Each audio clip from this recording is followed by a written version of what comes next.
my proposal was simply, if you engaged in this model and you adopt this license model, you have the potential of directly connecting with all of these super fans across your entire roster. If you don't take the model, you don't have access to the fans. There's some artists that I'm a fan of. You probably have artists that you're a fan of. Fandom is one of the words that's thrown around in the music industry the most right now, but it's difficult to navigate, as any word thrown around a lot. Mike Pelczynski is an expert in this. We're going to have a really interesting conversation about fans. Hey guys, and welcome back to Sound Connections podcast. Today we have a guest that's called Mike Pelczynski. Welcome, Mike. Well, God, thank you, Jack. Excited to be here. I've been really excited about this episode. We met at a conference around a year ago, and you had a talk about streaming. You had to talk about artists and royalties, and it sort of really sparked some great conversations in my career. And today we're going to talk about fandom, because this is a place that you've worked a lot with. And before we go into that, we need to set the scene. Mike, I'm obviously honored for having you here, but for the people who don't know you, who are you and what do you do? I'm Mike. Most people can't pronounce my last name, so some people call me Mike P. I've been in the industry for a little bit over 20 years. We'll probably go into that a little more depth, but essentially involved in strategic licensing, business development, royalties, and streaming sides of the ecosystem of music and music tech over that 20 years. Yeah. Yeah, and we will dive into your career because it's been quite interesting. And just to set the scene, I just teased a bit to it. We're going to talk about fandom today, Mike. And what if you can just give me 30 seconds just to help me navigate, what does fandom in the music industry mean to you? I mean, I think it's as ancient as human beings, fandom. I think some people even call it the new format. I think it's maybe a new format if you think of the way we interact with music today, which is mostly through streaming. And we'll go into that and what I was trying to do over the past 4-ish years. But I think fandom is just inherent with human beings. It's something that, we're obsessive with something, and anyone that's in music or in love with music, you're a fan of something somewhere within the musical realm of creativity, or just even being a fan of listening to music, let alone making it. But yeah, fandom, I think, has a definition for everyone in a different way, and I think that's also the complexity of trying to make a business out of it today. Yeah. Because it's definitely the talk of town, and if you read any, music, business, journalism outlet, then, you'll see fandom everywhere. But as entrepreneurs, it can sort of been hard to navigate what is the actual opportunity. Is this a new buzzword that we're all using, and what is the actual practicalities about it? So I'm very curious to follow your thoughts on this talk. But Mike, walk me through your career a bit, because again, I said I'm honored you're here and you've accomplished a lot of interesting stuff. But how did you get into music, and how do you come to where you are now? Yeah, where to start? I'd say I came from a family of musicians, so I'd say that is probably the groundwork of why I actually care. And I tried to rebel against my family and my parents, who were both working musicians. I didn't want to be a musician. Like any kid, you just rebel against your parents. But then in the end, I have the inherent bug in myself and pursued it in a different way. And I went to schooling. I went to school for economics and minored in music and theory and things of that nature. But then by the time I got out of school, I luckily got a job working in the music industry right out of school. And that actually was, I went straight to the major label side of it, which was at Warner Music Group. I had the luck and opportunity to work with two individuals, George White and Michael Nash, at the time, who were leading new media business development. And at the time, it was literally them at the trenches of ringtones, and that whole kind of first stage of saying, there is something new, we don't understand it yet, but we can see this completely taking shape.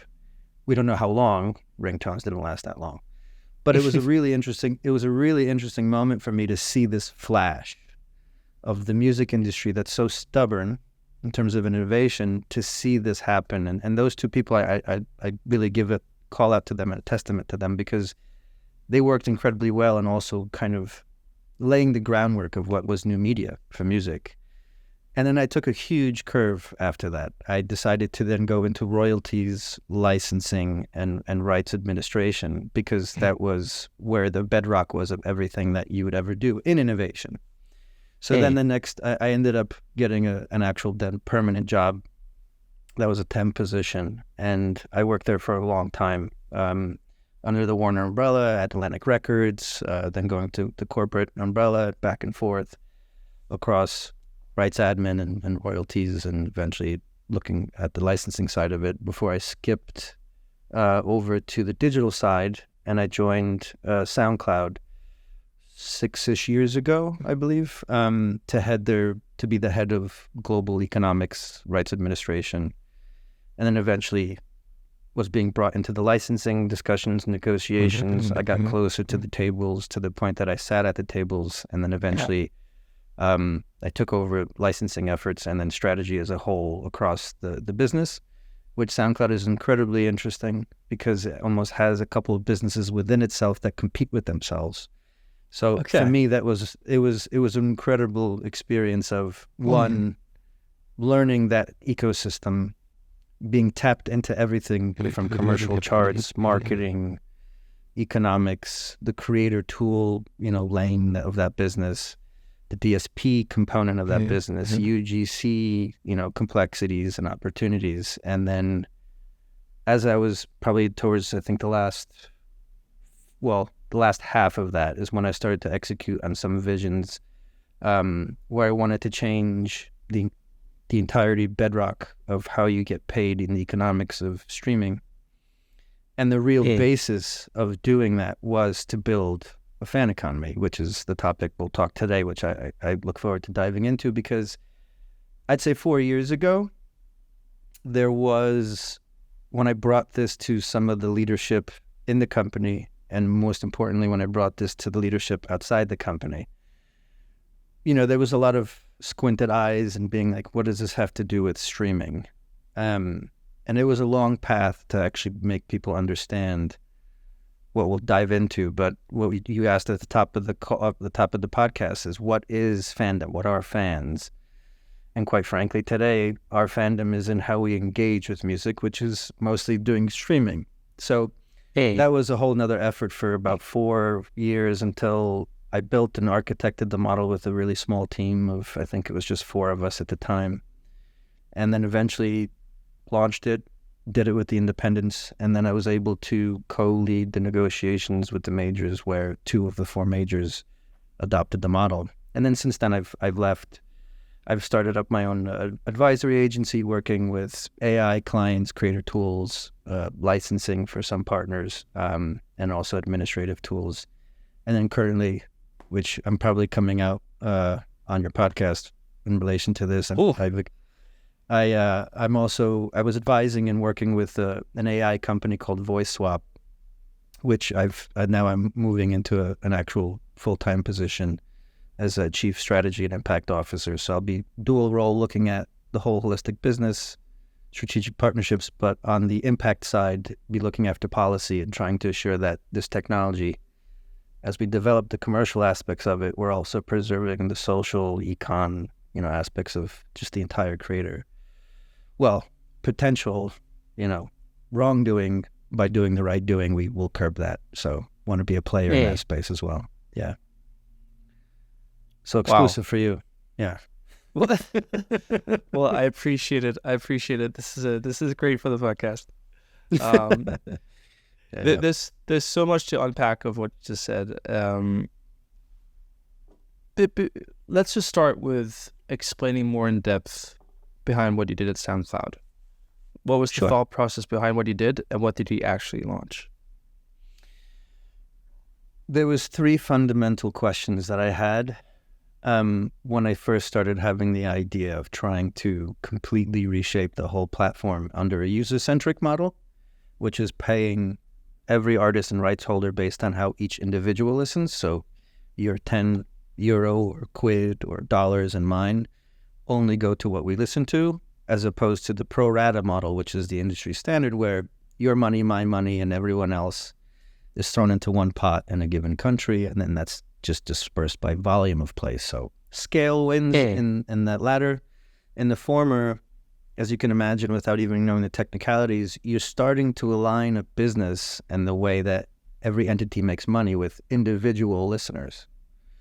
And that's when you're no longer diluting the greater scale effort of market share dynamics of pro rata, because then if you and I are very niche in our fandom, if our fandom doesn't have scale and that market or that genre or that community doesn't have scale, our fandom means barely anything in a pro rata streaming ecosystem. If all of a sudden an ecosystem or platform is paying on every single individual's listenership, now you've just totally fragmented, in a positive way, the entire ecosystem. So my first three questions, as I was familiarizing myself with all the licenses that I was going to be responsible for from the economic side at SoundCloud, I started seeing opportunity because their licenses were incredibly complex. I think the most complex I've ever seen. But because of that, they had avenues. They have UGC where other platforms don't. And I won't go into that for obvious reasons, but it did give the opportunity, because what happened was every artist, if they own their own content, was a rights holder. That's not the case on other DSPs. You have to go through a third party. You have to go through an aggregator or a supplier. So I saw the opening, and I think that was honestly the first spark of, so what if I could get around the big problem statement is that there were other companies at the time trying to figure out how to launch or reshape a totally new way of calculating. But the only way they were approaching it was to say, you have to do all or nothing. I have to convince all the players, all the rights holders to go to this other way of calculating the foundation in order to do this. So my first question to myself was, how in the hell am I going to pull this off in a way that I can architect a model that gives me the agility to do it with a group of people that agree to do it and leave others on the old paradigm if they choose to?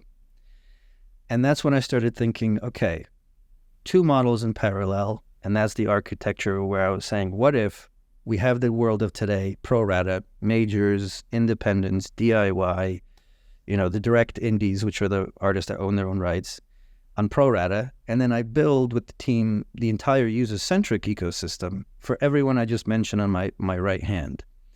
And then we have both worlds in parallel, in perpetuity.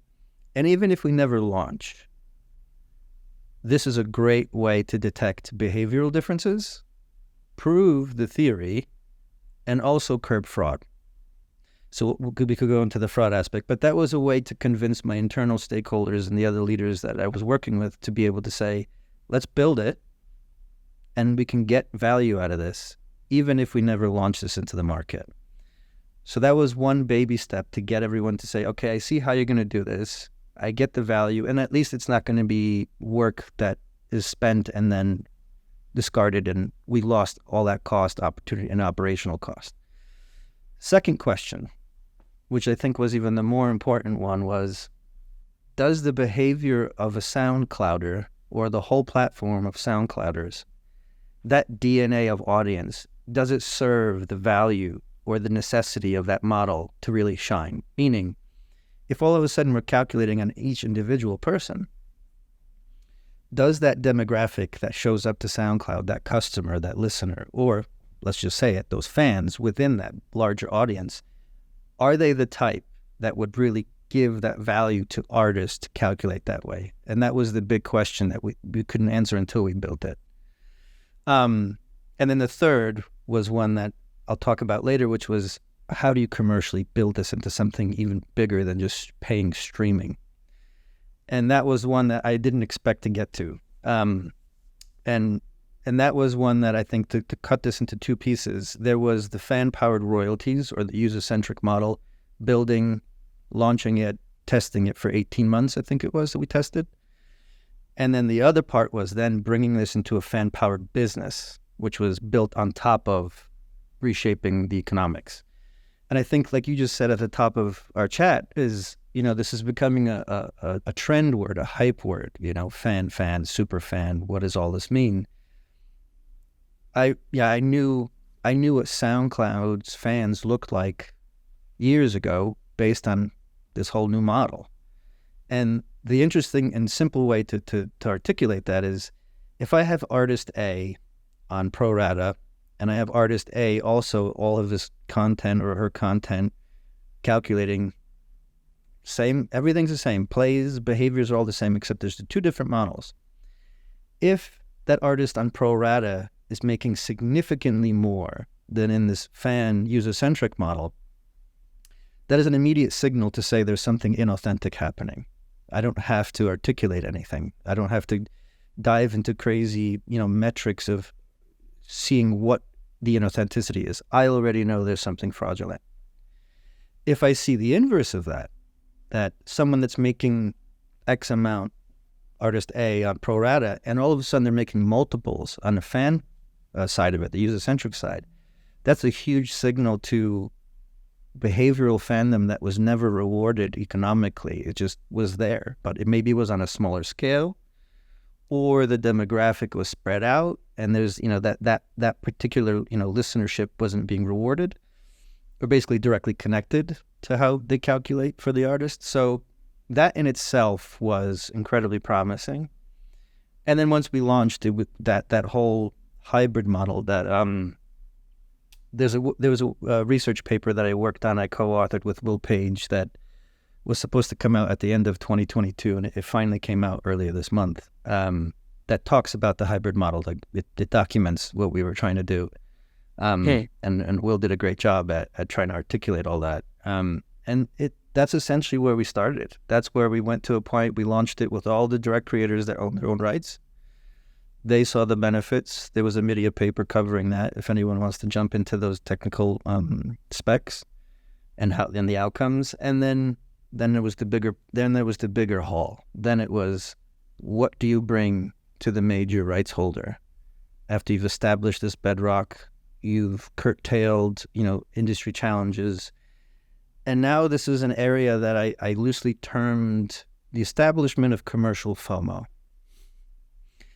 Is because I was able to build something with the team that had two worlds living together.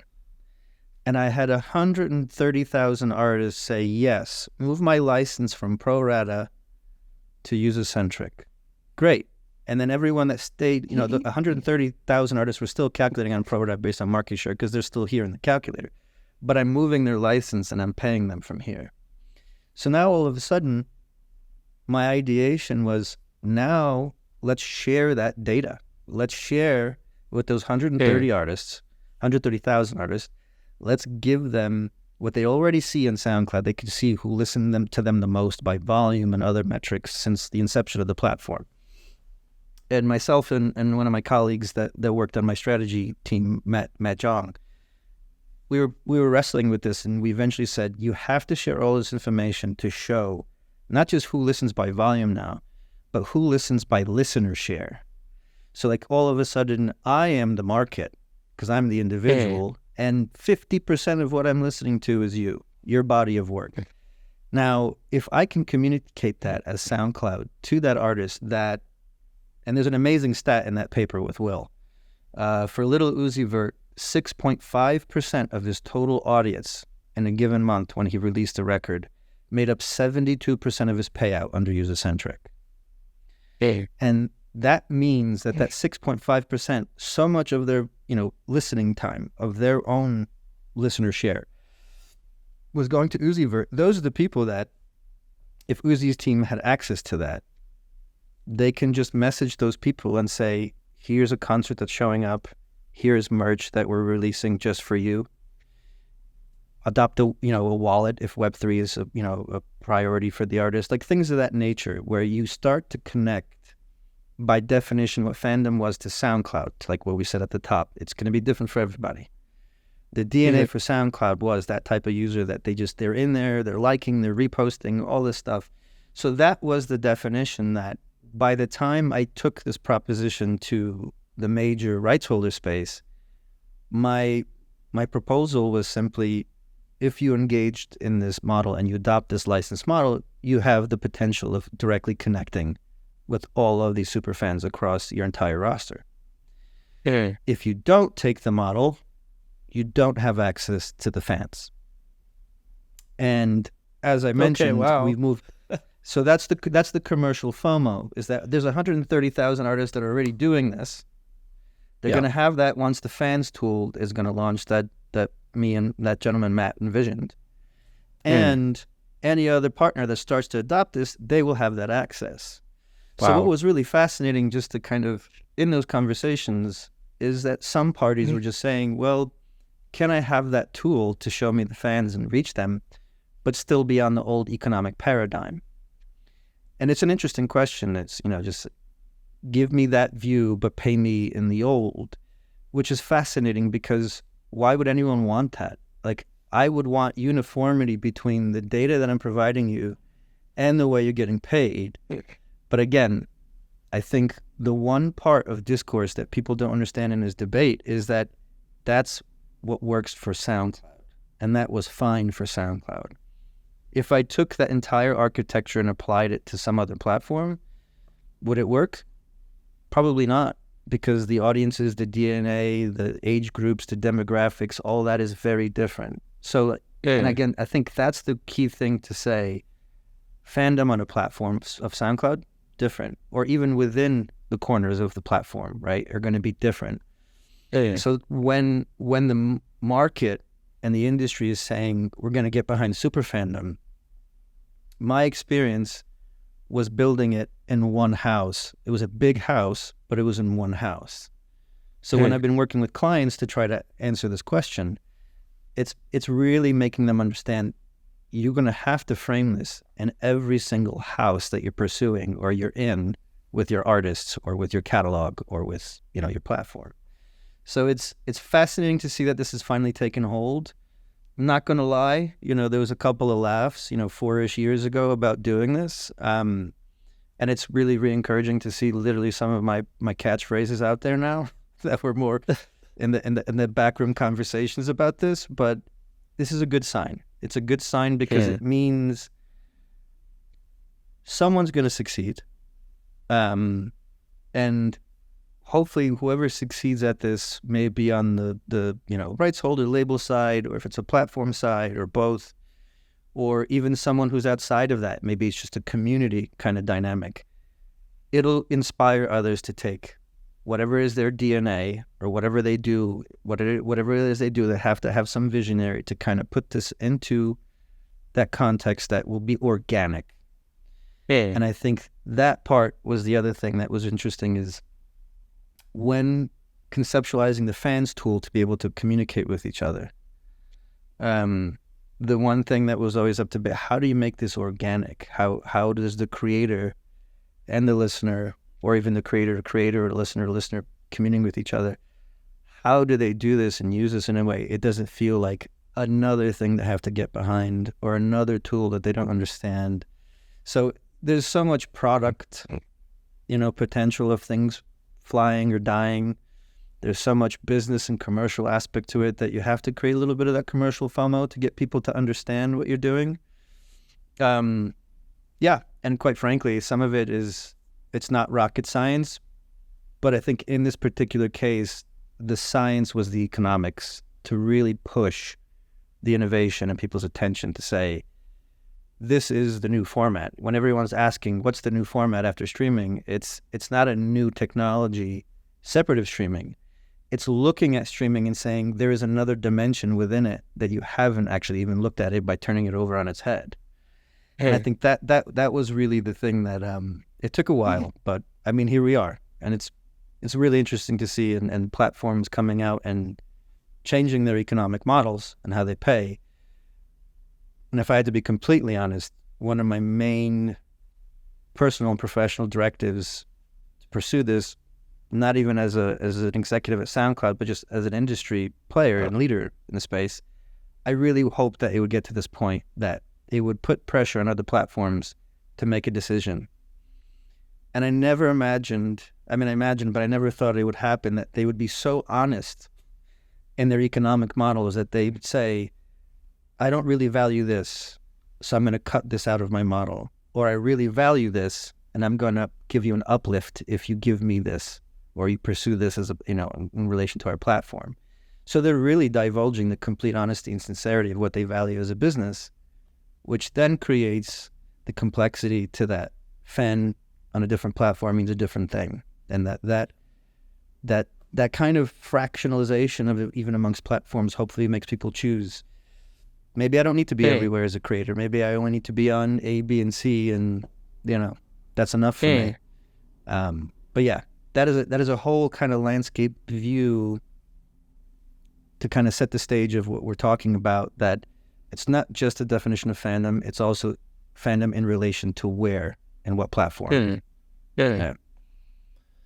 That's amazing. One of the things that I try to do as a music industry professional is not research things too much while there's a lot of hype, because what can you trust? What source can you trust? And having this conversation, I've already gotten some new perspectives I haven't been exposed to before, so I'm very thankful for that. Such an amazing story. I'm gonna take some questions from an entrepreneur standpoint and the listeners that are listening to this podcast. When I consult early stage businesses, which I do quite a lot of the things that I work with is assumptions that might be incorrect. I would love to touch base about that and about fandom. What are you experiencing right now in the assumptions that platforms, startups are making about fandom that might be incorrect? Any kind of data that you look at, when you're trying to define fandom, I would call it one-dimensional, not even two-dimensional. And I think that's the difference between the art form and science of trying to define fandom. And what I mean by that is you can look at a person's profile and how they engage with music, right? And if I gave you all my information to study me and how I listen on my two DSPs of choice, how I search for concerts and all the other things, and if I buy merch or if I don't. But what's really interesting is most of the industry right now is just obsessed with counting. It's quantitative measurement, not qualitative. And I think that's the part that is the challenge, is that what the assumption is, by looking at me listening to 300 plays a month, and you see my 300 plays and then say, 3/4 of it is going to as an artist, I must be a fan of that artist. That would be the assumption, right? Again, you're counting my behavior as opposed to understanding the context and qualitative. Why am I listening to the artist for that much time? Do I do it over X amount of periods? Is that something that was influenced by a concert that then after that I've moved on? And I think that's the thing that I feel with music. The challenge is that so much of the qualitative nature is such an emotionally based, charged thing that it's very hard to make a business decision and also make things sticky. And also saying something, really kind of most people don't want to say, but that's also why music has been dumbed down in many respects, right? It's been dumbed down in terms of, some would argue artistry, I'm not going there, but I mean in terms of even just music. For example, the length of music. The reason length of music has gotten shorter and shorter is because of the economic model. It would reward you better to have a 2.5-minute song that's played 10 times than having a 23-minute song or composition or classical composition. So like the format used to always expand music and give more liberty to creativity. This was one of the first times where it started to limit and constrict because it influenced how you made money. So again, I think it's really interesting to take that thought and put it with the context of counting and data, and it not even being two-sided and two-dimensional. It's just seemingly one-dimensional because it's so much more complicated than that. And I think that was one of the challenges that I faced with the team, is when we were looking at this and trying to articulate fandom. Luckily, that platform had other signals that we can cross-check that didn't exist even on other platforms, to be able to say, this is kind of a rule of thumb that we're seeing in terms of association and behavior and things that sometimes people just are so varied that you would think that they're not a fan of something, but that's the small amount of time they had and that's where they put it, right? Not voluminous, but it does have a signal. So I just say never fully trust the signal until you actually get down to the human aspect of being able to even get down to what you think is a populace of 1,000 fans and then pull 100 audience research candidates and then test it that way, right? Like you need to have that context, that qualitative context. And we had an audience research team actually at SoundCloud that was under my strategy org. And that was one of the ways that we assured what we were looking at wasn't just that one-dimensional data, landscape that we said, okay, we got it. This is what it is. And you won't know until you talk to the people. Yeah. Amazing. There's so much gold in this podcast. Well, I feel blessed that I get to share this with the world. Okay, I have some more questions with the entrepreneurship perspective. The work you did with SoundCloud was monetizing audience differently than the pro rata model into user-centric model. There's a lot of nuance to it. That you use existing technology to change the economics of that relationship.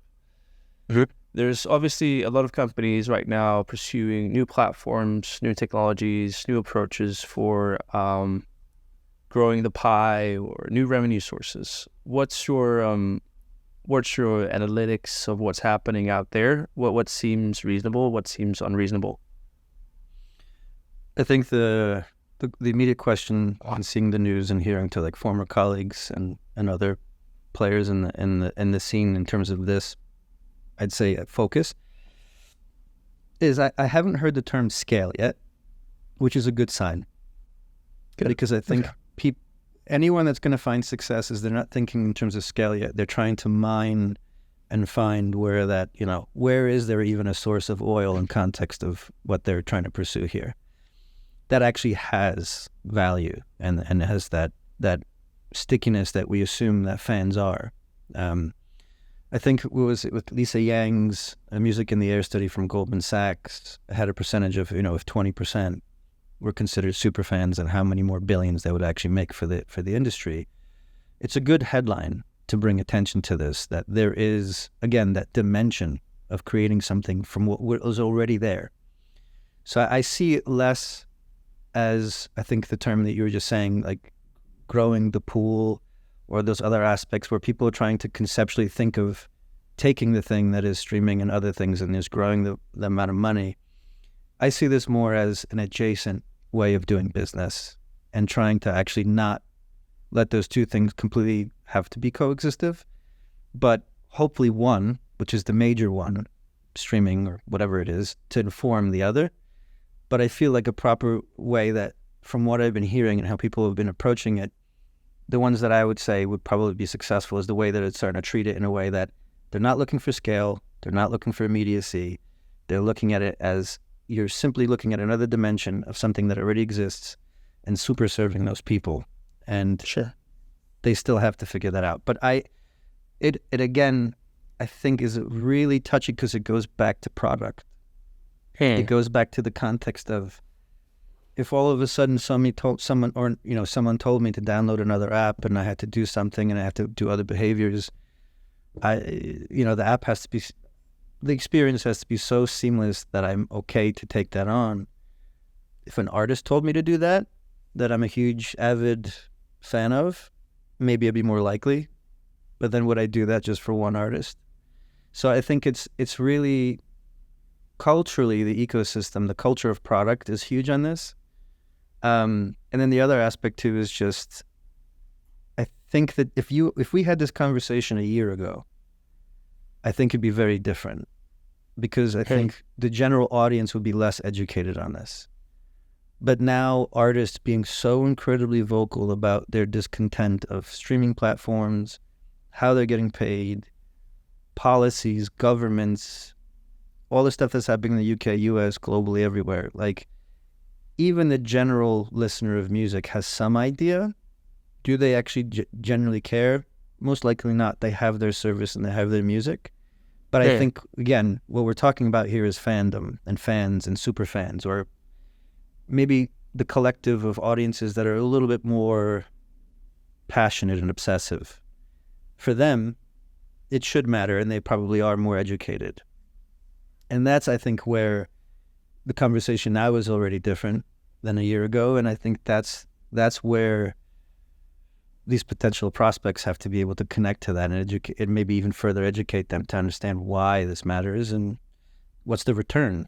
If I spend my time on that app or that other way of connecting with an artist, I need a return as a fan.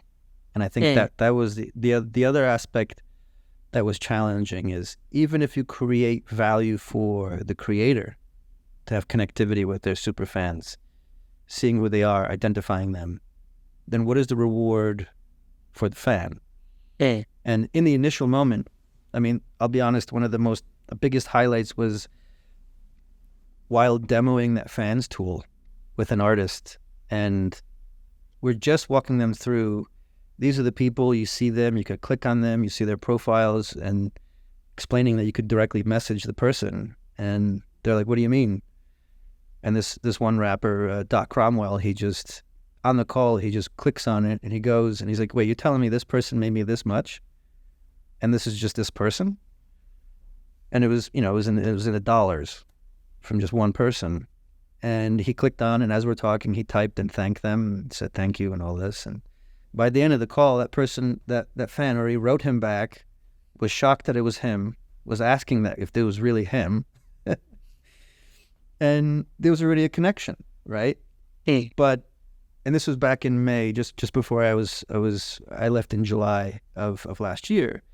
And it was one of those highlight moments of being like, that's the moment. There's the connectivity between this artist, breaking the barrier of them connecting directly, and economically they're connected the same way, right? And that was the other thing that made it really interesting is Doc Cromwell knew that this person was valuable economically by them just listening to his music. What happens after that? Is there a novelty stage? Probably, right? They have an exchange a couple of times, and then does that sustain to keep doing that, to keep having that relationship? So I think that was one answer that was one question I haven't had a chance to answer since I left. But it's one of those ones that I felt like was the next step of evolution. Does the novelty, or is it even a novelty, to be connected with your favorite artists in a small capacity, maybe a small group or just one-on-one? Will that wear off? And then you go back to just listening to music as you normally do. And so I think it's a constant evolving thing. And it's not a simple ticket to be able to be successful, I think, in this one. Interesting. I'm trying to interpret what you said a few minutes ago about the opportunities, and you mentioned, are introducing a new platform, that might be difficult, a new thing. Is what you indirectly saying that if you were to have any significant practical impact on this space, it should either be within the existing systems where you sort of make new ways of doing this the same way you did at SoundCloud, or create supplementing businesses to existing user journeys? So I think both of those. So the one where, someone trying to do it in the traditional way of it is today, or how it similarly did it at SoundCloud. There's a company called Vocana. It's a streaming platform that's going to be launching, I believe this year, that's heavily focused on the social aspect. So think MySpace kind of format, with music available, right? And the way that they're approaching it, though, is different, because what they're doing is they're going to only go through the independent arm of music. And by independent, meaning either independent labels, DIY artists that go through aggregators, that realm.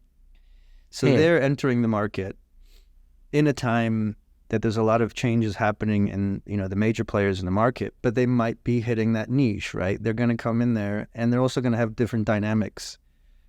for their business commercially because they're only indie focused. And the differentiator that they're doing is they're leaning into the social context. So for them, success are those pieces and pushing on those as best they can. And I think to that question, right? They're entering the same arena, but they're focusing on a particular area of that arena where there's others. And I think Warner was coming out with this in the press over this past week, is building their own app. And I think that's almost someone literally saying, I'm going to build the supplemental thing on the fringes to hopefully to be able to commune in and out and figure out a commercial opportunity there. So it's interesting to see that there's some coming into the forum and some kind of trying to build and live on the outside of the arena of today where the majority of money is being made. And quite frankly, hopefully they both succeed. And I think that's the thing that's really interesting to take this and your question to even a more macro perspective is there needs to be, most have started to talk about consolidation, and most are talking about music tech needing consolidation. I agree, depending on what we're talking about. But then there also needs to be diversification. And I feel like streaming is so buffet style, everything's the same, and platforms are feeling the need to differentiate in what they're offering, that they have to differentiate, and there's new entrants coming in. And then at the same time, where do we consolidate, right? We should be consolidating on the administrative side, or we should be consolidating on the services side. But the access to each other, the fan and the artist, like that should be something that, the market should help figure that out with, maybe in that forum, like you posed the question, or just outside of it. And I think there's going to be customers that really want to just stay in their, listen or engagement flow and not stray out of that. And there's other people that love the deep dives and going out into space and finding their community. So all of this sounds so non-realistic and hypothetical, but conceptually, I really do believe that someone's going to find the means to do that. Volcana maybe one in the forum, and Warner just outside of it, instead of talking about it and debating, just building. And I think that's the other part that maybe just to add and chuck into our conversation is the one thing that is frustrating, if I'm going to call out, is insurmountable amount of debate. And that's why, like, speaking to yourself and your background and forums like this or podcasts like this is talking to each other, which are builders and founders and people that they figure it out and they know what they're going to build and they build. But sometimes they need that help, right, to be able to navigate, especially in music, the complexity and the, everything that we were just talking about. But this feels like 2023 to me felt a lot of debate and finger pointing and potential. But now this year, it's you have to build that product. Like AI, great. We all proved this is insanely amazing and potential and potentially destructive and everything. But now everyone has to hunker down and build the service or product and show this is how you have to package it. And I think that's the thing. Like, AI is what everyone's talking about, and I'm fully in there myself. But this foundational thing of fandom and streaming, and I still believe they're paired together. No matter what you do in AI, let's take that as an example. Maybe generative, or you're doing AI likeness. All of it's creating output. That still has to have a home. It's still going to go back to the platform, which then brings on the discussion and debate about streaming and payouts and royalties and licensing.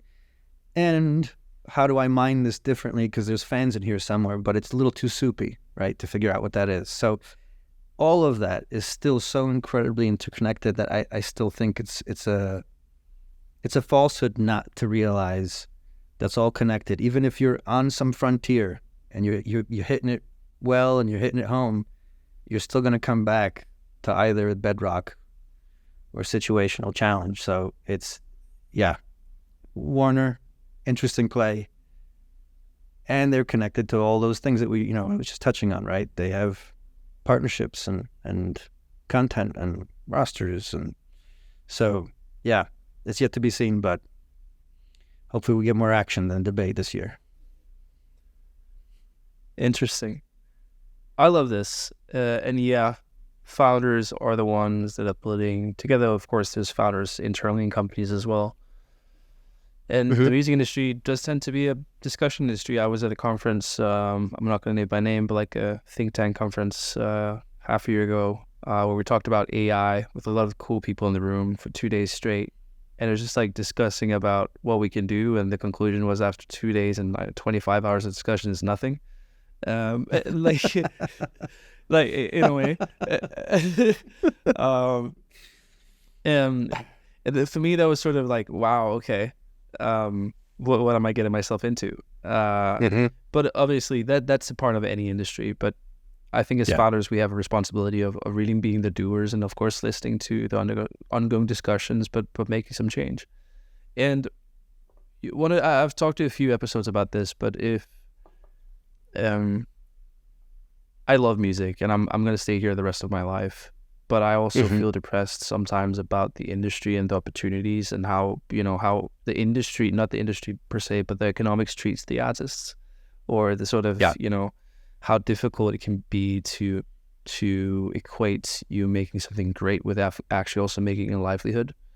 And for me, the concept of fandom or monetizing fandom or superfans, whatever you want to call it, gives me a lot of hope. Because I'm going to stay here and, my family is going to be supported by the income I'm making in this industry.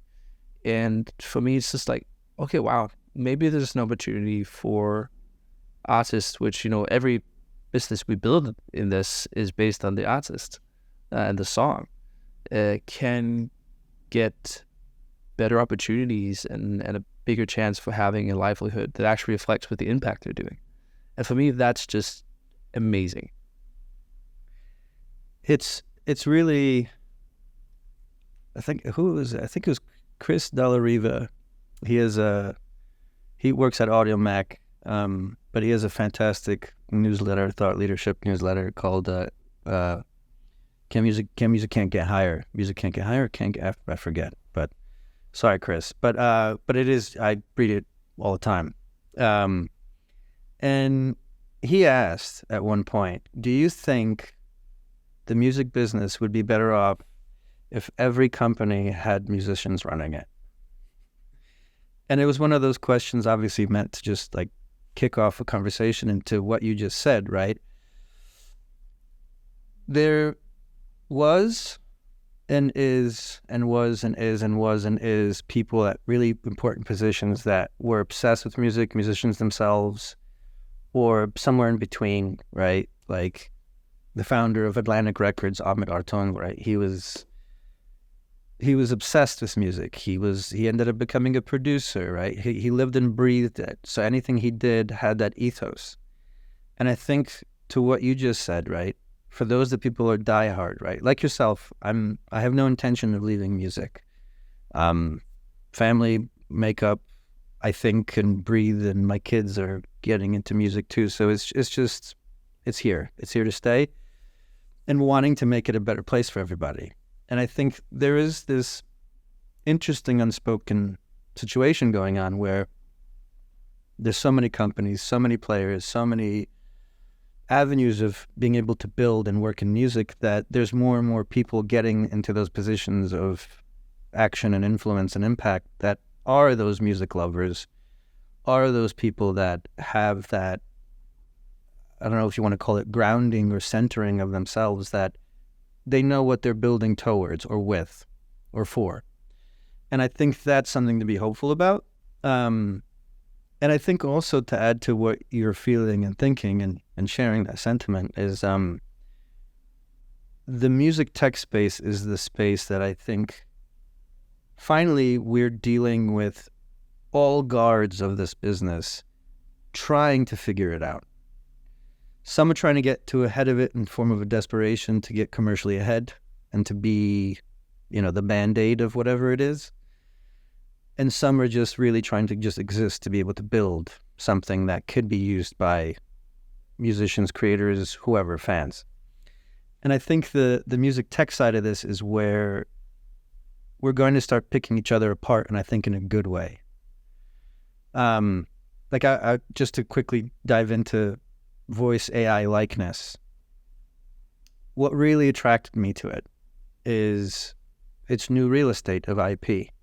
And this is a good example of something that never had the value it did yesterday, but because of AI likeness technology, all of a sudden the human voice has a new value of IP and potential passive revenue. And I'll just dive into this really quickly because I know it's not fan-like, but I think there's two ways of looking at fans. There's the inspirational fan and the aspirational fan. And those that are inspired tend to be, the audience. And then the aspirational tend to be both the audience of an artist, but they also want to be like the artist or create similarly to that language of whatever they do, right? To me, AI voice likeness is more the aspirational side. Like, say I love artist A and B, and I have an opportunity to create and maybe even swap vocals and start to understand, myself in relation to them, have confidence singing, all these other things. But the beauty of it is companies like VoiceSwap and others, they are getting paid. The artist is getting paid. Actually, I don't know how many others do it this way because VoiceSwap pays for the inference and conversion of the vocal. Before, there was no IP for the human voice other than its participation and contribution to a recording or a live performance. And then obviously the copyrights associated with that, right? But this is literally just the voice, its timbre, personality, tone, all those beautiful things that make the human voice. Now, just to convert my voice to someone else's, or in the near future, convert other people's into mine, if people want to use that, that becomes its own thing. And I think to your kind of hopeful view of this, the future is the music maker. And I think we're all afraid of it because we don't know how much that's going to dilute the current world we live in. But I think we could jump into that pretty wholeheartedly and say we should trust each other, that even if it gets abused in some way, there's still creativity in there. As long as still, again, there's players, there's companies, there's agents, advocates that are trying to navigate this amongst the others to try to get it to some semblance of, people's rights being protected to whatever degree they need to be, and then some, freedom of creativity at the same time. So that's my faith. I'm not a religious person. My only religion is music. And this tech aspect of it was the first time that I could say in a long time that I get excited because you see, my mother was a professional singer. So for me, this is something, talking with her, and she has no fear about it. The tech, she only saw it as legacy. And that was really fascinating to me, right? Again, new wave of, attributing IP, quite frankly, having leverage for larger artists. You now have another dimension of who you are and what you do in music. Your voice has value now, commercially. And there's legacy. There's the aspect of people aging out voices or passing away or whatever it may be, collaborative natures of things, right? People who are producers needing the need to quickly record something and then pitch it to their artists that they work in the network, to be able to sell something to them creatively and say, this is what you would sound like on this recording. And them going, oh shit, I actually now get what you were trying to do, which is an actual case example. That is exciting.